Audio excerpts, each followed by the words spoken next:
वस्तुनिष्ठ प्रश्न और सही जोड़ी, जो कि परीक्षा की दृष्टि से बहुत ही महत्वपूर्ण है। परसों से आपकी अर्धवार्षिक परीक्षाएं नजदीक है, तो अगर आपको उम्मीद है कि मेरे जो ये वस्तुनिष्ठ प्रश्न आपको बहुत ही पसंद आएंगे, अगर मेरे ये प्रश्न आपको अच्छे लगे या मेरा वीडियो अच्छा लगे तो लाइक करिए, सब्सक्राइब करिए और बेल आइकन को प्रेस करिए ताकि मेरे अगले वीडियो आप तक पहुंच जाए।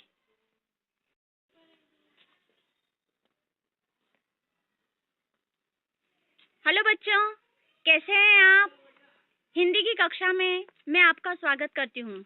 कक्षा 10वीं की परीक्षाएं 9 दिसंबर से प्रारंभ होने वाली है और ये परीक्षा की दृष्टि से बहुत ही महत्वपूर्ण प्रश्न है। तो वस्तुनिष्ठ प्रश्न अपने 32 नंबर के आते हैं, तो आप हो जाइए तैयार पढ़ने के लिए।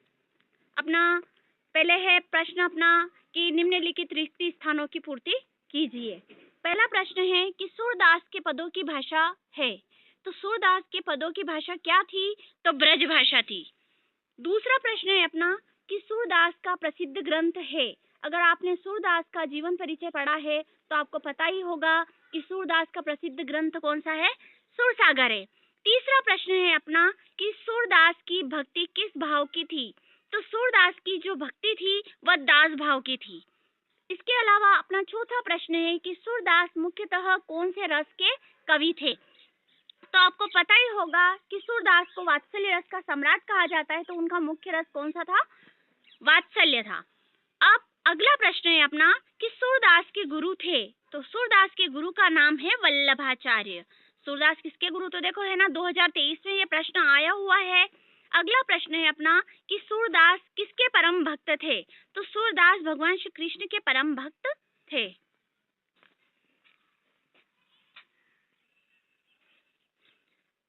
प्रश्न नंबर 8वां है कि योग का संदेश लेकर के ब्रज आए थे, तो योग का संदेश लेकर के कौन आए थे? तो उद्धव आए थे। सही उत्तर है अपना उद्धव। अगला प्रश्न है अपना कि सूरदास का जन्म कहाँ पर हुआ था? मतलब गांव का नाम बताना है। तो सूरदास जी का जो जन्म हुआ था वो राजापुर में हुआ था। अगला प्रश्न है अपना कि विनय पत्रिका की रचना पदों में हुई, तो कौन से पदों में हुई? मुक्त पदों में हुई या गेय पदों में हुई? तो इसका सही उत्तर है अपना गेय पदों में हुई। अगला प्रश्न है अपना कि तुलसीदास कौन सी शाखा के कवि थे? देखो तुलसीदास जी कौन सी शाखा के कवि थे? तो ये राम भक्ति शाखा के प्रमुख कवि थे। अगला प्रश्न है अपना कि कवितावली में किसकी बाल लीलाओं का वर्णन किया गया है? तो देखो कवितावली में भगवान श्री राम की बाल लीलाओं का वर्णन किया गया है। अगला प्रश्न है अपना कि जयशंकर प्रसाद का जन्म रिक्त स्थान में हुआ था, तो जयशंकर प्रसाद का जन्म कहाँ हुआ था? तो अपना सही उत्तर है वाराणसी में हुआ था। इसके अलावा अगला प्रश्न है अपना कि जयशंकर प्रसाद की प्रमुख रचना कौन सी है? तो जयशंकर प्रसाद का बहुत ही महत्वपूर्ण महाकाव्य है, उसका नाम है कामायनी। अगला प्रश्न है कि प्रसाद प्रेम और रिक्त स्थान के कवि है, तो किसके कवि थे? तो वो सौंदर्य के कवि थे। सही उत्तर है अपना सौंदर्य के कवि थे। अगला प्रश्न है अपना कि छायावाद के प्रतिनिधि कवि कौन है? तो छायावाद के जो प्रतिनिधि कवि थे वो है अपने जयशंकर प्रसाद। अगला प्रश्न है अपना कि परशुराम स्वभाव से थे, तो परशुराम स्वभाव से कैसे थे? तो परशुराम स्वभाव से उग्र थे। क्या है अपना सही उत्तर? उग्र। निराला रचनावली में रिक्त स्थान का साहित्य प्रकाशित है, तो निराला नाम से ही पता चल रहा होगा कि निराला रचनावली में निराला का साहित्य प्रकाशित हुआ था। अगला प्रश्न है अपना कि निराला ने बादलों से रिक्त स्थान का आग्रह किया है, तो बादलों से किस लिए आग्रह किया है? तो बरसने का। बादल का काम क्या है? बरसना, तो बरसने का उन्होंने आग्रह किया है। अगला 20वां प्रश्न है कि निराला ने बादलों को रिक्त स्थान के समान सुंदर माना है, तो किसके समान सुंदर माना है उन्होंने? आंखों के समान सुंदर माना है। अगला प्रश्न है कि गोपियों ने मधुकर संबोधन रिक्त स्थान के लिए किया है। मधुकर यानी कि मधुकर किसके लिए? तो उद्धव के लिए उन्होंने किया है। अगला प्रश्न है, बहुत ही अच्छा प्रश्न है कि परशुराम के गुरु थे, तो परशुराम के कौन गुरु थे? तो परशुराम के गुरु थे भगवान शिव। अगला प्रश्न है अपना कि स्वयं प्रकाश का जन्म रिक्त स्थान में हुआ था, तो कहाँ पर हुआ था उनका जन्म? तो उनका जन्म हुआ था इंदौर में। ठीक है, अच्छा प्रश्न है। अगला प्रश्न है अपना कि नेताजी का चश्मा कहानी के लेखक का नाम क्या है। अगर आपने स्वयं प्रकाश के जीवन परिचय सही से पढ़ा है तो आपको पता चल जाएगा कि स्वयं प्रकाश ही क्या है, नेताजी का चश्मा कहानी के लेखक है। अगला प्रश्न है अपना कि राम वृक्ष बेनीपुरी प्रतिभाशाली थे, तो क्या प्रतिभाशाली थे, कवि थे या पत्रकार थे। तो सही उत्तर है अपना कवि थे। अगला प्रश्न है कि पतितों के देश में उपन्यास के लेखक का नाम क्या है। पतितों के देश में उपन्यास के लेखक का नाम है राम वृक्ष बेनीपुरी। अगला प्रश्न है कि मनु भंडारी एक रिक्त स्थान है, तो मनु भंडारी क्या थी, तो एक कहानी लेखिका थी। तो सही उत्तर है अपना क्या, कहानी लेखिका है। अगला प्रश्न है अपना कि मैं क्यों लिखता हूँ पाठ के लेखक का नाम क्या है। तो मैं क्यों लिखता हूँ पाठ के लेखक का नाम है अज्ञेय। अगला है, ये भी परीक्षा की दृष्टि से बहुत ही महत्वपूर्ण है कि नागार्जुन का मूल नाम क्या था। देखो वन वर्ड में भी आता है, एक वाक्य के उत्तर में भी आता है ये प्रश्न, है ना। तो इसको ध्यान से समझना कि नागार्जुन का मूल नाम क्या था। तो नागार्जुन का मूल नाम था वैद्यनाथ मिश्र। अगला प्रश्न है अपना कि उत्साह कविता की भाषा कौन सी थी। तो उत्साह कविता की भाषा संस्कृत निष्ठ थी। सही उत्तर है संस्कृत निष्ठ। अगला प्रश्न है कि प्रतिमा का जो चश्मा कौन बदल देता था। देखो बहुत बार ये प्रश्न आया हुआ है कि प्रतिमा का चश्मा कौन बदल देता था। तो प्रतिमा का चश्मा कैप्टन बदल देता था। अगला प्रश्न है अपना, शीला अग्रवाल रिक्त स्थान की प्राध्यापिका थी। तो शीला अग्रवाल किस विषय की प्राध्यापिका थी। तो हिंदी विषय की थी। क्या आएगा, हिंदी की प्राध्यापिका थी। अगला प्रश्न है कि युमथांग की पहाड़ियों का आकर्षण है, तो क्या है, प्रियुता और रोडोडेंड्रो जो नाम का जो एक फूल है उसके लिए प्रसिद्ध थी। अगला प्रश्न है कि गंगटोक से रिक्त स्थान किलोमीटर की दूरी पर युमथांग है, यानी कि कितने किलोमीटर की दूरी पर युमथांग है।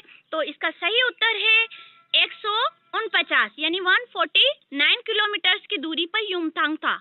अगला प्रश्न है अपना कि नागार्जुन ने कौन सा धर्म स्वीकार किया था। तो नागार्जुन ने बौद्ध धर्म स्वीकार किया था। अगला प्रश्न है कि मंगलेश डबराल ने रिक्त स्थान पत्रिका का संपादन किया था। तो मंगलेश डबराल ने पूर्वाग्रह पत्रिका का संपादन किया था। अगला प्रश्न है कि संगतकार कविता के कवि कौन है। देखो आप अगर पढ़ाई कर रहे हो तो आपको पाठों के नाम, उनके लेखकों के नाम और कौन सी विधाओं से दिए गए ये भी आपको ध्यान में रखना है। तो संगतकार कविता के लेखक का नाम है मंगलेश डबराल। अगला प्रश्न है अपना कि अर्थ की दृष्टि से वाक्य के प्रकार कितने हैं। तो अर्थ की दृष्टि से वाक्य के प्रकार है 8। छंद के कितने प्रकार होते हैं। तो छंद के कितने प्रकार होते हैं, 2 प्रकार होते हैं, मात्रिक छंद और वर्णिक छंद।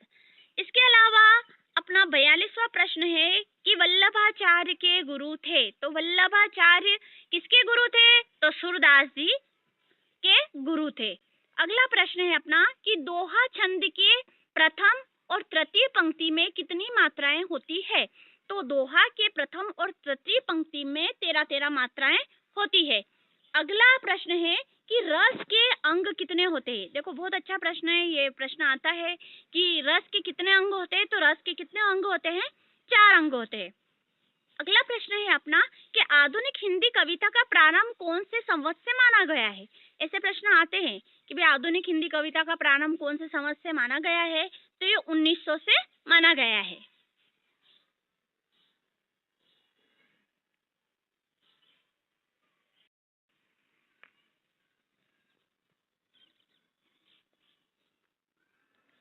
अब है अपने प्रश्न कि सही जोड़ी बनाइए या सही संबंध स्थापित कीजिए। ऐसे प्रश्न भी आते हैं, तो आपको देखना है इन प्रश्नों को कि सुर के पद, पहला है सुर के पद। तो देखो सुर के पद, देखो इसमें है ना कंफ्यूज होने की जरूरत नहीं कि 2 बार सूरदास जी लिख रखा है या 2 बार तुलसीदास जी लिख रखा है तो आप कंफ्यूज हो जाओ कि ये क्या है। तो आपको बिल्कुल भी घबराने की जरूरत नहीं है। जो है अगर 2 इसके लेखक है तो आप बकायदा उनको लिखना पड़ेगा अपने को। तो सुर के पद में क्या आएगा अपना सूरदास। देखो 2 जगह अगर सूरदास लिख रखा है तो कोई सा भी आप ले सकते हैं। दूसरा प्रश्न है अपना कि राम लक्ष्मण परशुराम संवाद। तो राम लक्ष्मण परशुराम जो संवाद है ये किसने लिखा था, तुलसीदास जी ने। ठीक है। तीसरा तीसरा प्रश्न है अपना कि विनय पत्रिका, तो विनय पत्रिका भी अपना किसने लिखी थी? तुलसीदास जी ने लिखी थी। चौथा प्रश्न है अपना कि कामायनी, कामायनी के लेखक का नाम क्या? देखो बहुत बड़ा महाकाव्य है, तो कामायनी किसने लिखी थी? जयशंकर प्रसाद ने लिखी थी। अगला प्रश्न है कि सुरसागर, सुरसागर किसने लिखा? तो सुरसागर भी सूरदास जी ने लिखा था। इसलिए कंफ्यूज होने की और घबराने की कोई भी आवश्यकता नहीं है। अगला प्रश्न है अपना कि आत्मकथ्य के लेखक का नाम क्या है? तो आत्मकथ्य के लेखक का नाम है मनु भंडारी। दूसरा प्रश्न है कि नेताजी का चश्मा, तो नेताजी का चश्मा के लेखक का नाम क्या है? स्वयं प्रकाश है। तीसरा है बाल गोविंद भगत, तो बाल गोविंद भगत के लेखक का नाम है राम वृक्ष बेनीपुरी। अगला है एक कहानी यह भी, तो एक कहानी यह भी ये किसका है? तो ये है अज्ञेय जी का। ठीक है, अगली सही जोड़ी है कि बादल गरजे, बादल गरजे, तो इसमें आएगा सही निराला। दूसरा है रामचरितमानस, तो रामचरितमानस ये क्या है? एक महाकाव्य है, तो सही आएगा महाकाव्य। तीसरा है वात्सल्य रस के सम्राट किसको कहा जाता है? तो सूरदास जी को कहा जाता है, तो सही उत्तर आएगा अपना सूरदास जी। चौथा है आत्मकथ्य, तो आत्मकथ्य किसने लिखा था? तो जयशंकर प्रसाद ने लिखा था। इसके अलावा अगला प्रश्न है अपना कि सरस्वती पत्रिका, तो सरस्वती पत्रिका किसने लिखी थी या किसके द्वारा बनी थी? ये तो महावीर प्रसाद द्विवेदी। इसके अलावा अगली सही जोड़ी अपनी कि कलम का जादूगर किसको कहा जाता है? तो कलम का जो जादूगर है वो है स्वयं प्रकाश। दूसरा है रामचरितमानस, तो रामचरितमानस क्या है? महाकाव्य है। तीसरा है वात्सल्य रस के सम्राट कौन है? तो सूरदास जी है। चौथा है अपना काव्य की आत्मा, तो काव्य की आत्मा किसको कहा जाता है? तो रस को कहा जाता है। अगला प्रश्न है अपना कि बिहारी सतसई, तो बिहारी सतसई किसने लिखा था? बिहारी ने लिखा था। ठीक है, इनके कार्यकाल में इन्होंने एक ही जो रचना लिखी थी जिसका नाम था बिहारी सतसई। तो कंफ्यूज होने की बिल्कुल भी आवश्यकता नहीं है, सबके जीवन परिचय आप अच्छे से याद करिए। अगला प्रश्न है अपना कि संस्कृति, तो संस्कृति किसका है? तो भदत आनंद का। दूसरा है अपना कि कन्यादान, कन्यादान किसका था? तो ऋतुराज का था। देखो ये अभी कोर्स में नहीं है बट आप इसको समझने के योग्य है। तीसरा है अपना कि मैं क्यों लिखता हूँ, तो मैं क्यों लिखता हूँ इसके लेखक का नाम है अज्ञेय। चौथा है अपना कि अधिक बोलने वाले, अधिक बोलने वाले को क्या कहते हैं? तो वाचाल कहते हैं, ये हमें ध्यान होना चाहिए। अगला प्रश्न है कि प्रत्येक चरण में 16-16 मात्राएं होती है। अगर आपने छंद पढ़ा है या अगर आपने चौपाई की परिभाषा पढ़ी है तो आपको बिल्कुल अच्छे से पता चल जाएगा कि चौपाई छंद में कितनी कितनी मात्राएं होती है? 16-16 मात्राएं होती है। अगला प्रश्न है कि नाच न जाने आंगन टेढ़ा, तो नाच न जाने आंगन टेढ़ा का मतलब क्या होता है? तो मतलब कि जिसको है ना लोकोक्ति है, ये क्या कहली जाएगी? लोकोक्ति। इसके अलावा अगली सही जोड़ी है अपनी कि कामायनी, कामायनी किसके द्वारा लिखा गया है? तो महाकाव्य जयशंकर प्रसाद के द्वारा लिखा गया है। अगला प्रश्न है कि मानवीय क्रियाओं का जो आरोप किया जाता है वो कौन से अलंकार में किया जाता है?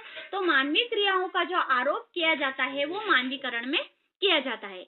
अगला प्रश्न है कि गद्य की प्रमुख विधाएं, तो गद्य की प्रमुख विधाएं अगर आपने प्रश्न पढ़ा है तो उसमें निबंध आता है, निबंध भी आता है, कहानी भी आती है, उपन्यास भी। अपने सही जोड़ी में क्या है? निबंध है, इसलिए सही उत्तर क्या आएगा? निबंध आएगा। अगला है कि लखनवी अंदाज, लखनवी अंदाज के लेखक का नाम क्या है? तो लखनवी अंदाज के लेखक का नाम है यशपाल। अगला है कि अंधे की लाठी, तो अंधे की लाठी का मतलब क्या होता है? एकमात्र सहारा।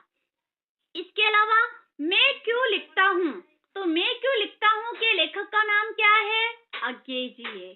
ठीक है, अगला प्रश्न है अपना,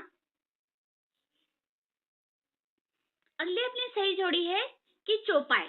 देखो परीक्षा में इतने सारे आंसर रहते हैं और कम ये रहते हैं, तो कंफ्यूज होने की बिल्कुल भी जरूरत नहीं है। बहुत सारे बच्चे घबरा जाते हैं कि इसमें तो 4-5 ही जोड़ी दे रखी है, इसमें इतनी सारी जोड़ी दे रखी है, ये बोर्ड की परीक्षा में भी आता है। तो घबराने की कोई भी आवश्यकता नहीं है। अपने को अगर फैक्ट, अगर सही नंबर पता है, अपने को सही आंसर पता है, तो बिल्कुल भी घबराने की आवश्यकता नहीं है ना। जो सही है उसके सामने सही लिखेंगे, है ना। बाकी जो नहीं है वो ऐसे कैसे रहने देंगे। तो अगला क्या है कि चौपाई। तो चौपाई में कितनी मात्राएं होती है, 16 मात्राएं होती है। तो अपना सही क्या होगा, 16।